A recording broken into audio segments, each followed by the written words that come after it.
Hey, when it comes to English, do you often find yourself intimidated or scared to use the present perfect tense? I'm here to tell you there's no reason to be, and I'll share with you today. Stay tuned.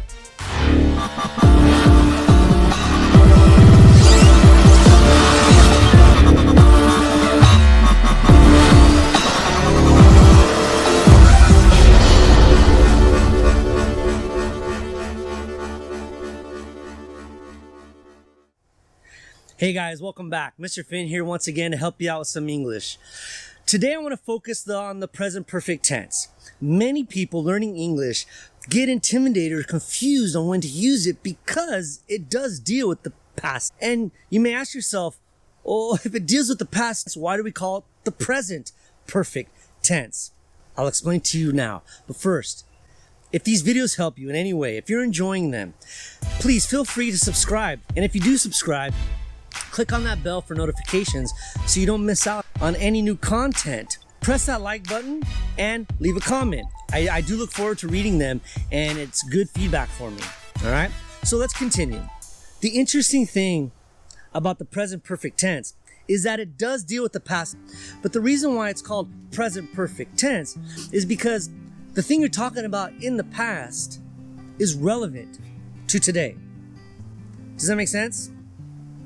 You see, oftentimes when we want to tell stories and share our experiences, we use the perfect tense, specifically the present perfect tense. Now, the present perfect tense has a very specific structure. You need to use this tense with have and the past participle of the main verb. Now, this have is not a verb like you normally use it. Don't forget to watch my video on how to use the verb have to get a better understanding.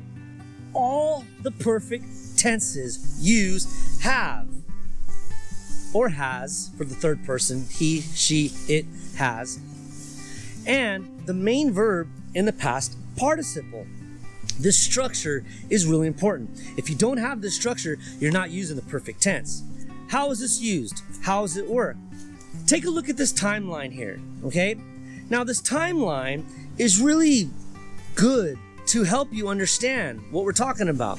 You see, when you're talking about a past event, something happened in the past, but it's relevant to the present, you use the tense. So often, we're going to use this when we're dealing with experiences, right?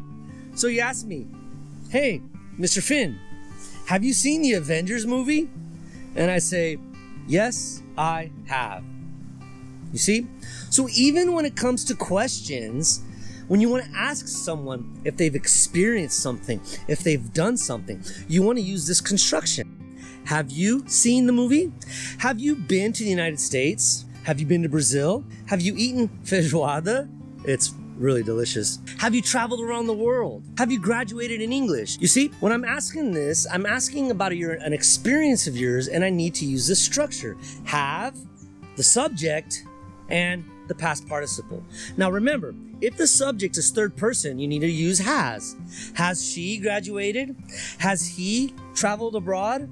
Has it, talking about a dog or something, has it eaten already? So many times in using English and talking with people, okay, you're gonna use this often to learn more about the other person. I made a video about how to improve your English naturally.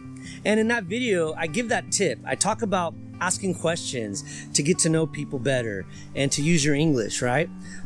So you're going to use this tense very often asking questions about people's experiences. One important thing is that the past participle of the verb depends on the verb. We have two kinds of verbs. We have regular verbs and we have irregular verbs. They have three forms. Not tenses, but forms, whereas you change the verb. And you use each form depending on the tenses you're using, you know, present tense, future tense, past tense, passive tense. There's lots of tenses, but there's three forms of the verb. There's the infinitive, there's the simple past, and there's the past participle. Now, regular verbs are really easy because for the simple past and the past participle, you just add the ed. The difficulty comes with irregular verbs. What makes a verb irregular? Irregular verbs, they change completely within these forms, or there's no change at all. I'll give you an example. Fly, flew, flown. I fly every month for my work. I flew last month. I have flown on this airline many times. You see? Fly, flew, flown. It changes completely. Or there's no change. Like cut, cut, cut. Let. Cost. Yeah. I wish I could tell you there's a rule, but there's no rule. You just have to know. In that video I made about how to improve your English, I tell you you need to know certain things. And how do you know? By contact. Now, I'll put this list here. Okay? If you want, go ahead and pause the video, take a note of this list. This is the 3 forms of many irregular verbs. Okay? Now, my advice to you is learn the pattern. If you know the infinitive, know all 3. Like do, did, done. You understand? Feel, felt, felt. Sing, sang, sung. There are many here, okay? All right. This is when we use the perfect tense. It's used to express experience, all right? To talk about something that happened in the past and it's relevant to the present. That's why it's called the present perfect, because to the present, it's relevant. Let me go a little further. There's some specific vocabulary we use when we're talking in the perfect tense, okay? We have the word for, and we have the word since. We're gonna use for when we're talking about a duration of time, and since, we're gonna use since to talk about that beginning point in time. Not necessarily a specific beginning point, but that beginning point of time that makes it relevant today.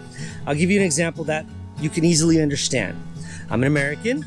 I live here in Brazil, and I have lived here for 10 years. Okay?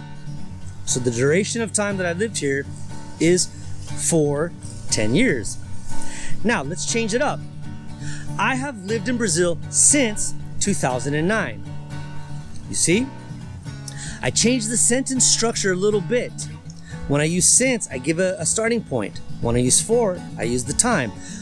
Both sentences mean the same thing. I have lived here for 10 years. I have lived here since 2009. All right? All right. Here we go. Just, already, and yet. You will often use these 3 words dealing with the perfect tense, because all 3 express an action done in the past that is relevant to now. Just is used when something has just recently happened. Okay? I have just explained how to use for and since. You see? It's in the past, it's in the recent past, but it's in the past and it's relevant to now. I've just done it. Already. We use already when we're talking about something that has been done prior to an expected time. So let's say, in the school that I teach, and I ask my student, hey, you need to finish a project. And my student will say, I have already finished. I didn't expect them or him or her to have finished it already. So I said, you have to finish it. And I get the answer, I have already finished. You see, the action has been concluded prior to an expected time. I've already done this. I've already explained the past tense. I've already explained how to use have. I've already done these videos. See? Now, yet is a little different than just and already. Why? Because yet is talking about an intention in the future, and it's always used in the negative and the interrogative. Let me explain. I haven't visited India yet. I haven't gone to Egypt yet. I haven't finished this explanation yet. You understand? Also, it's going to be using a question, right? So ask my students, have you finished your projects yet? Have you done your homework yet?